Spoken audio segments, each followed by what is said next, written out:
বাদশা বাবর কাঁদিয়া ফিরিছে, নিদ নাহি চোখে তার। পুত্র তাহার হুমায়ুন বুঝি বাঁচে না এবার আর। চারিধারে তার ঘনায় আসিছে মরণ অন্ধকার। রাজ্যের যত বিজ্ঞ হেকিম কবিরাজ দরবেশ এসেছে সবাই, দিতেছে বসিয়া ব্যবস্থা সবিশেষ। সেবা যত্নের বিধি বিধানের ত্রুটি নাহি এক লেশ।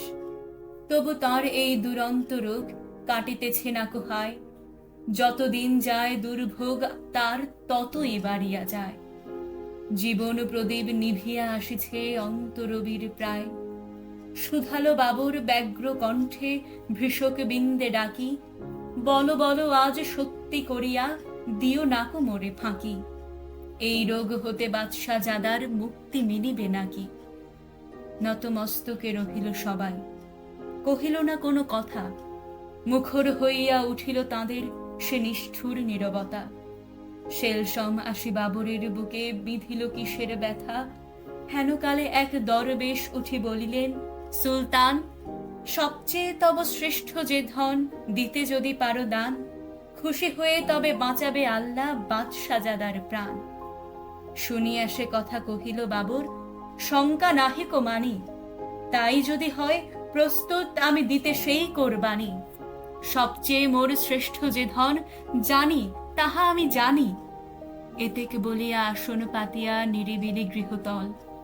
গভীর ধ্যানে বসিল বাবর, শান্ত অচঞ্চল। প্রার্থনারত হাত দুটি তার, নয়নে অশ্রু জল। কহিল কাঁদিয়া, হে দয়াল খোদা, হে রহিম রহমান, মোর জীবনের সবচেয়ে প্রিয় আমারই আপন প্রাণ। তাই নিয়ে প্রভু পুত্রের প্রাণ কর মোরে প্রতিদান।